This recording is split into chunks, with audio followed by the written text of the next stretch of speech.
नमस्कार, R K Tyagi Ghaziabad NCR Delhi Om Sachchi Janvani channel पर आपका स्वागत है। Please subscribe my YouTube channel and share the video as much as possible so as it में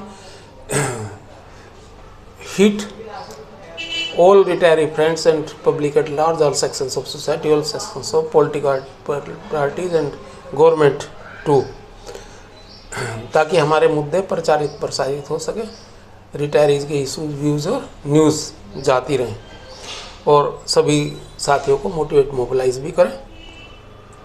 हम आपको भेजते रहते हैं। अभी मैं जे एन शुक्ला जी का एक मैसेज है, पोस्ट है, उसको मैं आपको बताऊंगा, पढ़ूंगा। लेकिन उससे पहले एक छोटी सी अपील कि हमें सब्सक्राइब करने से हमारे चैनल का प्रचार प्रसार होता है और वीडियो शेयर करने से रिटायरीज के मुद्दे प्रसारित होते हैं। इसके अलावा हमारा काम अगर आपको पसंद है और हम सकारात्मक काम कोई कर रहे हैं और प्रतिदिन 16 घंटे और 7 दिन लगातार काम करते हैं और रिटायरीज के हित में, बैंकर्स के हित में, इन सर्विस एम्प्लॉइज़ का भी इशूज उठाते हैं, अगर आप चाहें स्वेच्छा से तो हमें आर्थिक सहयोग कर सकते हैं। हमारे कमेंट सेक्शन के पहले दूसरे कमेंट में आपको हमारे बैंक डिटेल्स मिलेंगी, तो आप वहां जा कर के शेयर करना चाहें तो, आर्थिक सहयोग करना चाहें तो कर सकते हैं, चाहे अकाउंट के थ्रू चाहे फ़ोन नंबर के थ्रू। मेरा फ़ोन नंबर है 8588988205, 8588988205। नाम राजेश कुमार त्यागी, RAJESHKUMARTYAGI। अकाउंट नंबर एक बार बोल देता हूँ, 3896687761, 3896687761।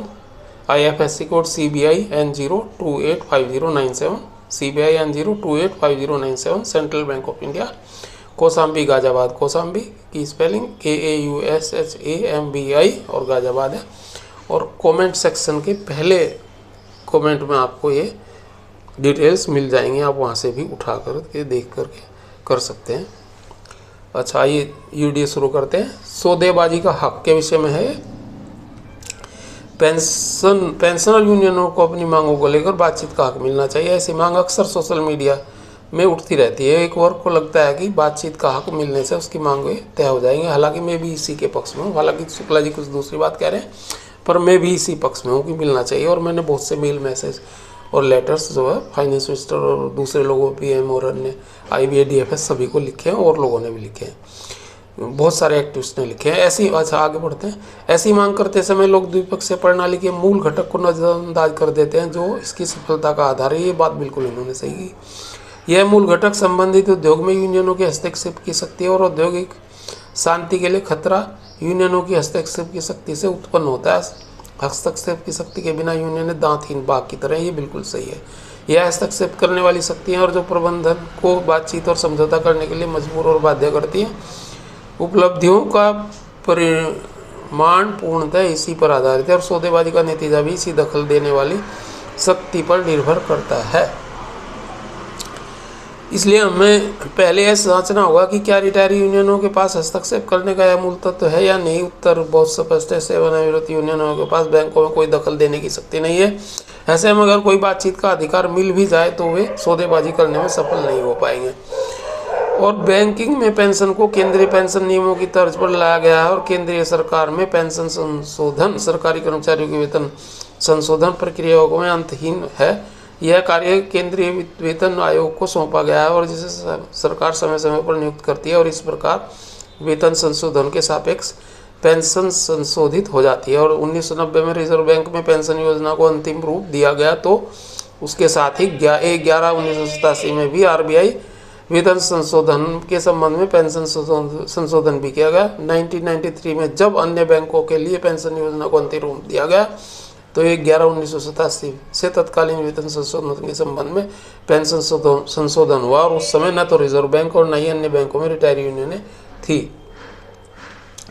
वेतन और पेंशन के बीच एक अंतर्निहित संबंध है। दोनों एक ही सिक्के के दो पहलू हैं और यह दुर्भाग्यपूर्ण है कि पेंशन योजना के लिए लड़ने वाली यूनियनों में पहले तो इस अंतर्निहित रिश्ते की अनदेखी की और अब वे बैंकों के प्रबंधन की गोद में बैठकर पेंशन संशोधन का खुलेआम विरोध कर रहे हैं। आश्चर्य की बात है कि रिजर्व बैंक में ऐसा नहीं हुआ, और जैसा यहाँ हुआ 2003 में रिजर्व बैंक में पेंशन रिवीजन हुआ, यह एक अलग बात है कि पेंशन रिवीजन लागू होने और जुलाई 8 तक संशोधित पेंशन मिलने के बाद सरकार ने आरबीआई के फैसले को खारिज कर दिया और पेंशन रिवीजन को पलट दिया। यूनियन ने बॉम्बे हाईकोर्ट गई और जीत गई। तब एक समझौता हुआ कि हर वेतन संशोधन के सापेक्ष पेंशन संशोधन होगा, और 5/3/19 में को 31/10/2012 तक के पेंशन धारियों की पेंशन को संशोधित किया गया, और फिर 31/10/2017 तक के पेंशन को अगले वेतन समझौते के आलोक में अद्यतन किया गया। जो अब पेंशन के लिए इनबिल्ट सिस्टम बन चुका है, और पेंशन रिवीजन को लेकर अब वहाँ कोई विवाद नहीं है। ऐसा आरबीआई में हुआ, वैसा ही नाबार्ड में हुआ। बिल्कुल सही। अगर नाबार्ड में हुआ तो अन्य बैंकों में क्यों नहीं हुआ? रिजर्व बैंक में हुआ तो अन्य बैंकों में क्यों नहीं हुआ? अन्य बैंकों के संबंध में कभी बहाना बनाया जाता रहा है कि पेंशन अपडेशन क्लोज नहीं है, तो कभी पैसा नहीं है। बैंक यूनियन ने इस अभियान में अग्रणी भूमिका निभा रही हैं। मानो पेंशन पुनरीक्षण का खर्चा उनके पुरखों की संपत्ति से ही पूरा हो रहा है, और पेंशन समझौते में अपडेशन समेत सभी शर्तें आरबीआई की तर्ज पर बताई गई है। यह समझौता औद्योगिक विवाद अभियान के तहत कानूनी है। 1994 में लघु समिति की बैठक में समय समय पर पेंशन अधिकरण के लिए खंड सम्मिलित करने पर सहमति हुई, और 1997 में एक समझौता हुआ जिसमें आरबीआई पेंशन योजना को बैंक पेंशन योजना की आधारशिला मानते हुए सेवा जब्ती खंड को हटा दिया गया, और BEPR 1995 के समान ही आरबीआई में पेंशन रेगुलेशंस के तहत पेंशन संशोधन किया गया। अन्य बैंकों के पेंशन रेगुलेशन में पेंशन अपडेशन का कोई प्रावधान नहीं है। यह सफेद झूठ को साबित करने के लिए ऐसा जिस भरे रिकॉर्ड तैयार किए जा रहे हैं। आईबीए बातचीत के लिए बुलाएगा और रिटायरी यूनियनों की मांग मान ली जाएंगी। मूर्खता का हमारे पास कोई जवाब नहीं है, और औद्योगिक मुद्दे केवल बातचीत के आधार से तय नहीं होते। बातचीत के पीछे सौदेबाजी की शक्ति की आवश्यकता होती है, और सौदेबाजी तभी संभव है जब यूनियनों के पास औद्योगिक गतिविधियों में सीधे हस्तक्षेप करने की क्षमता हो। यदि आपके पास हस्तक्षेप करने की शक्ति है तो प्रबंधन स्वयं बैठक करेगा, बातचीत करेगा और मामलों का निर्णय करेगा। पेंशन भोगी संघ किसी बैंक शाखा का एक बल्ब भी चालू या बंद नहीं कर सकता। ऐसी स्थिति में केवल बातचीत के अधिकार के आर्थिक मांगे एवं सुविधाएं हासिल नहीं होती, और पेंशन भोगियों को एक संरचित प्रणाली की आवश्यकता है। और पेंशन एक संरचनात्मक प्रणाली और वेतन संशोधन के साथ ही पेंशन को संशोधित करने के लिए विनियमों में एक बाध्यकारी प्रावधान होना चाहिए, जैसा कि केंद्रीय पेंशन नियमों और अब रिजर्व बैंक में है। एक वित्त मंत्री के अनौपचारिक बातचीत में पेंशन भोगी संघों की सौदेबाजी के अधिकार के संबंध में कहा गया कि पेंशन संघों को पेंशन भोगियों की समस्याएं सुनने के लिए मंच दिया तो जा सकता है, लेकिन पेंशन नीति पर बातचीत का मंच नहीं दिया जा सकता। पेंशन वर्किंग यूनियनों द्वारा संबोधित की जाने वाली सेवा शर्तों का एक महीना है और रहना चाहिए, क्योंकि सेवानिवृत्त यूनियन के पास न तो हस्तक्षेप करने न ही सौदेबाजी करने की शक्ति, और जाहिर प्रबंध तंत्र उनकी मांगों को नज़रअंदाज करेगा और वे कुछ नहीं कर पाएंगे। उनका स्पष्ट मत था कि जिम्मेदारी प्रबंधन एवं वर्किंग यूनियनों की होनी चाहिए। अब एक सवाल उठ खड़ा हो सकता है कि पेंशन भोगी यूनियनों का मौजूदा जैसी स्थिति में क्या करना चाहिए। इस पहलू पर हम अगले लेख में चर्चा करेंगे। जयंत शुक्ला। तो ये था, और बिल्कुल कुछ चीज़ें इसमें बिल्कुल सही हैं। धन्यवाद साथियों। चैनल को सब्सक्राइब अवश्य करें, वीडियो को शेयर करें। भारत माता की जय। वंदे मातरम। जय सनातन समाज संस्कृति, जय भारतीय संस्कृति। ओम नमः शिवाय।